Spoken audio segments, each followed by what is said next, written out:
Sabi ko sa vlogger, pag nakita nyo na clear na, bigyan nyo na. Dapat yung likuran tinitingnan din natin. Baka nandun na si Senator Bato. Diyan sa likod niya. Operasyon lang. Kabilaan po, kabilaan. Kabilaan bintana po, makipunaw. Salamat po, salamat. Pakipapalong sa para makita po namin. Tuloy na po. Sige po, diretso na po. Maraming. Ang bait din nila. Salamat po. Ayaw na namin maulit ang nangyari. Tawa si Zero. Oye, yan, basta-basta yan doon. Ayaw namin. Okay.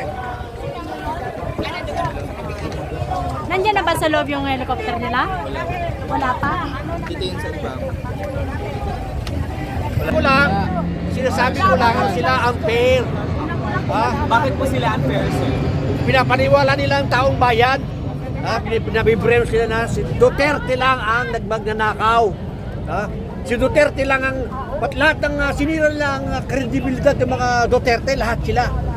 Magnanakaw, tumanggap ng drug lord, mga ganon. Winasak nila ang kredibilidad ng mga Duterte, pero ang totoo niyan, kaya lang ginagawa yan, kaya nila winawasak, para lang sa election ng 2028 election, mawala sila mga Duterte. Sipin nyo, puro Duterte, barya lang eh. Duterte, barya lang yan. Kung sa sentabo, sa isang sentabo, pinakamalit na barya, kalahating sentabo lang yan. Samantalang hindi nila hinahabol ang bilyon-bilyon. Trilyon. Hindi lang flood control. Hindi lang ulat. Ano ba yung, pati lang lahat eh, yung mga PhilHealth, yung mga Marlica Funds, maraming PDIC, at saka itong bawat mga kamera na mga buhayan, tawagin. At dito naman sa Senado, wala namang buhaya. Kautiyata buhaya, siguro meron dyan eh, mga tuta. Minsan papasal din yung aso kulol. Ayun ang animal dyan eh. Yun ang ginagawa nila. Hindi nila posisiyan yung mga lahat ng mga kamera ay mga congressman. Congresswoman. Nasaan na yung pera nila? Nasaan nila dinadala yung binibigay sa kailang budget? Bawat distrito. Bakit nila saliin din nila? Hindi ma-confidential pa yan eh. Kaya mas madali nila may ilabas sa taong bayan. Ipakita nila kung gusto nila ng patas. Walang problema. Sige, kulong natin si Duterte. Ang mga Duterte, kulong natin. Pero lumaban naman kayo ng patas, mga putang ina ninyo. No? Patas! Ilabas nyo rin yung mga baho, tunay na baho nila. Yes. Ang inahabot, trilyon yan nawawala sa atin. Nawawala sa mind ng mga tao tuloy kasi nabibreno sila. Sara Duterte. Sa totoo lang, nangyari na kaya nagwawala sila ngayon, na galit sila, na nangyari kay Sara Duterte at saka kay Bato. Kasi nabigo sila. Nawala yung tuta nila. Nawala yung si Soto. At ang pumalit si Senate President Alan Peter Cayetano. Na eto ngayon ang habol sa mga putang inang budget na nawawala trilyon.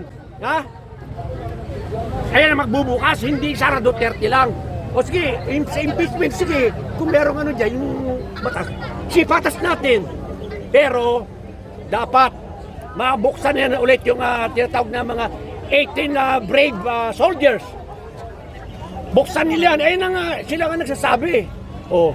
Kasi nangyayari kasi ngayon, kaya nagagalit lalo ang tao, lalo dumadami mga supporters ni Sara Duterte. Kaya nagtatag ng range.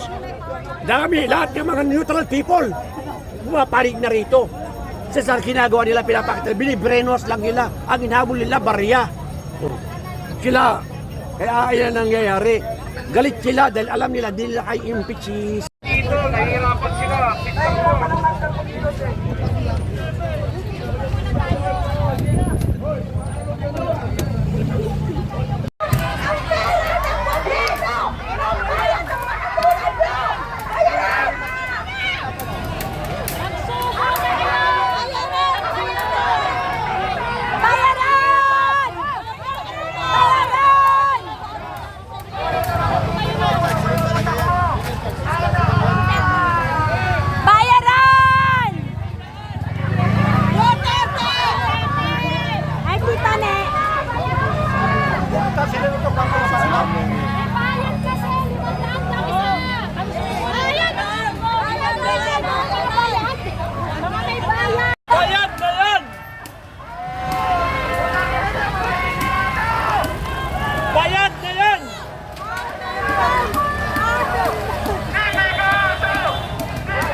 Sabi ko ayun ko talaga eh. Nag-warm up to.